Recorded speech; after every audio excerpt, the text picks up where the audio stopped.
Salut les copains, alors aujourd'hui il n'y a pas la délicieuse voix de Clémentine pour l'introduction de cet essai, je suis tout seul et vous allez comprendre pourquoi je fais l'essai de la FB Mondial 125. Alors c'est une moto qui a déjà été présentée sur Motor Live à la fois en 125 et aussi en 300, sauf que moi j'ai la version ABS. Alors je vais tester les freins parce que l'ABS ça peut vous sauver la vie, la vôtre et celle des autres, mais parfois le parpaing de la réalité s'écrase sur la tarte à la crème de vos illusions.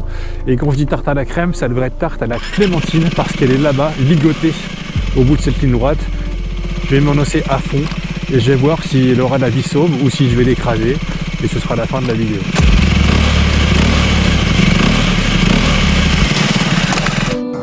Non mais je suis tranquille, de toute façon je sais qu'il le fera pas.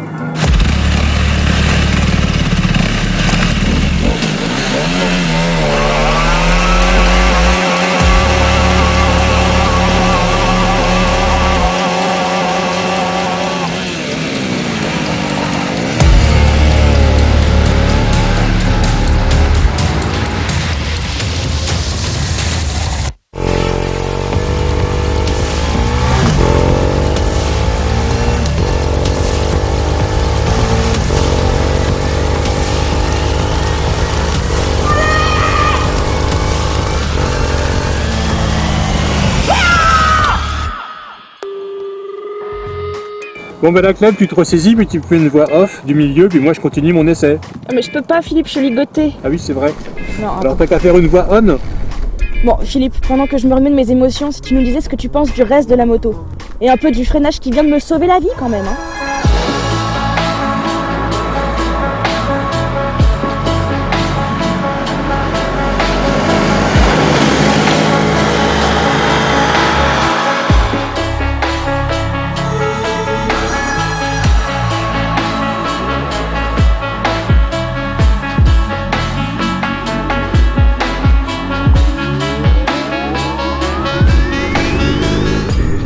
Bon salut les copains, bah alors moi je voudrais qu'on salue le courage de Clem parce que bah, elle a osé le faire, elle a cru que moi j'oserais pas là-dessus, elle s'est plantée et puis il a quand même eu la vie sauve. Alors c'est pas passé très loin parce que bon le freinage ABS c'est une chose mais un freinage ABS réussi c'en est une autre. En fait moi j'avais assez confiance parce qu'il semblerait que le système de freinage il est plutôt d'origine allemande, mais donc comme disait Don Corleone, la confiance n'empêche pas le contrôle. Tout ça pour dire que si Clem a eu la vie sauve c'est pas du tout grâce au frein ni à l'ABS à l'arrière parce que sincèrement le système, on va dire les choses directement, il est tout pourri.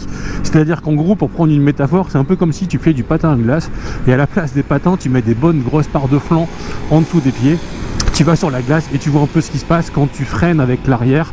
En gros, ça se déclenche tout de suite, ça relâche, ça se redéclenche, ça se relâche et en fait la moto elle freine pas. Alors certes les pneus sont pas franchement terribles, c'est vrai que les pneus à crampons comme ça, les pneus chinois CST, c'est plutôt là pour le look. Alors sur le sec, moi j'ai pas eu de soucis de tenue de route, franchement ça va plutôt bien, on prend confiance progressivement.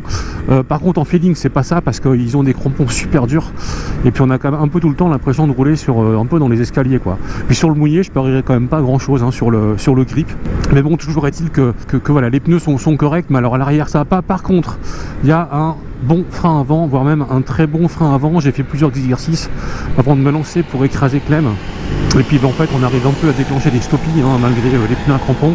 L'avant encaisse fort, étrier radial, il transmet bien la puissance, c'est précis, c'est dosable, il y a des bons transferts de masse et sincèrement ça freine super bien. Donc là-dessus il y a une petite sécurité supplémentaire avec cette moto et ça fait franchement c'est franchement une bonne chose. Donc du coup cette petite FB mondiale elle passe le test hein, de l'ABS avec mention parce que l'avant est très bien et ça compense un peu l'arrière. Mais enfin bon l'arrière sur les motos, moi ce que j'en pense, je m'en suis jamais vraiment trop servi. Alors en plus c'est important d'avoir un bon frein sur cette moto parce que le moteur d'origine Piaggio, ce moteur les gars il tartine quand même pas mal, il a un caractère assez souple à bas hémi-régime. Alors c'est un 125 ans, hein, ça peut pas faire des miracles en termes de reprise, mais par contre il a une autre facette je dirais de sa personnalité, puisque dans les tours je dirais aller entre 7005 8000 hein, la transition elle s'opère là, et puis 10500 il est carrément vigoureux et ce d'autant que la boîte de vitesse, alors déjà moi j'aime bien cette boîte parce que elle a un feeling précis, rapide, c'est presque comme une grosse, comme une moto sportive, une 1000 japonaise quoi, on est quasiment dans le même type de feeling, c'est efficace, clac clac, on monte les rapports, ça bouge pas, c'est exactement comme on avait prévu, et ça c'est bien, et puis les derniers rapports de boîte sont assez serrés.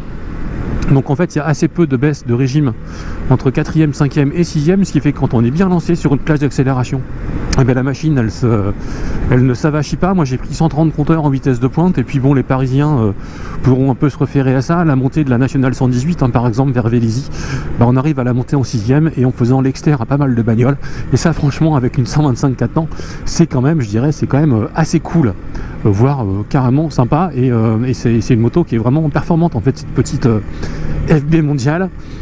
Au niveau du châssis, j'ai pas grand chose à dire, donc c'est ferme en suspension, ça c'est évident. La moto elle est saine, elle est précise, on peut tartiner avec. Effectivement, j'aurais préféré encore une fois des meilleurs pneus, ne serait-ce que pour le feeling, mais vu la puissance dont on dispose, on peut sincèrement s'amuser sur petite route. Et puis avec les limitations en 80, on se rend compte qu'une 125, c'est super drôle parce que déjà ça va largement assez vite, et puis comme ça pèse rien, cette moto elle pèse 130 kg, donc pour un 125 4 temps liquide, franchement c'est pas énorme. Elle est super compacte, alors c'est vrai que moi en termes de gabarit, je suis peut-être pas l'essayeur de la maison le mieux adapté. Peut-être que Maya, elle aurait été plus élégante. Maya est toujours plus élégante quoi qu'il arrive, mais le premier qui me dit que je ressemble à un crapaud sur une boîte d'allumettes dans les commentaires YouTube, je pense que ça va me vexer. Mais bon voilà, je suis un petit peu recroquevillé, j'ai presque l'impression d'avoir les genoux qui se touchent. Le guidon il est un peu cintré vers l'avant, mais ça moi j'aime bien, ça donne une position un petit peu sportive, ça va avec l'esprit de la moto. Du coup le confort c'est pas terrible, mais à 17 ans le confort on s'en fout.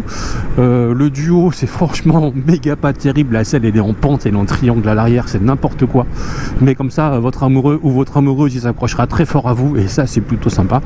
Et puis c'est une moto qui est vraiment cool à conduire en fait, parce que finalement c'est une machine qu'on achète sur un coup de cœur. Je veux dire, on achète ça parce qu'on est sensible au look mix entre scrambler, café racer, touche rétro, un peu moderne et tout, avec des bons freins, un moteur qui va bien, et du coup les défauts, ça passe, c'est un peu secondaire quoi. Comme encore une fois une petite raideur de suspension, une selle jolie avec les surpiqûres machin, mais enfin un petit peu raide. Le duo c'est compliqué, mais bon c'est pas ça le critère, je veux dire, je pense qu'on achète ça quand on est jeune parce qu'on kiffe devant les mecs qui vont au Wheels on Wave et puis qui collent des gros pneus à crampons sur des R90 et puis de la bande thermique et des selles marron. Ça vous avez la même chose pour 4000 balles, et au niveau des sensations, toute proportion gardée, on y est quoi, c'est vraiment cool. Donc voilà, là-dessus ce qui est bien c'est qu'on a le look, on a les performances, on a une moto qui se différencie un peu du reste du marché, et puis encore une fois grâce à cet excellent système ABS sur le train avant, je précise, on a en plus une belle dose de sécurité. Donc là-dessus les copains, je vous fais un bisou sur le casque, et puis je laisse Clem et sa douce voix faire la voix off de fin. Clem, c'est à toi. Clem où t'es où? Elle est pas là, elle était kidnappée. Clem, t'es où?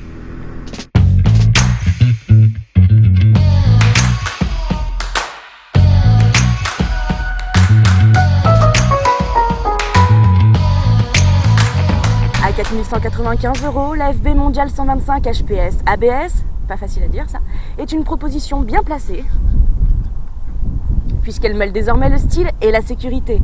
Voici donc une concurrente qui se démarque des Suzuki GSX-S 125 à 4199 €, une KTM 125 Duke à 4899 €, une Aprilia Tuono 125 à 3999 €, elle m'a mis tout le catalogue, voire une Honda CB 125R à 4599 €, avec sa petite touche hipster en plus.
Bonjour.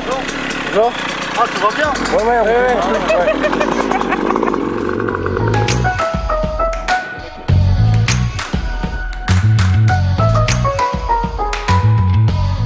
Est une proposition bien placée, puisqu'elle me le dé... C'est trop dur. Est une proposition bien placée. Merci. Est une proposition bien placée,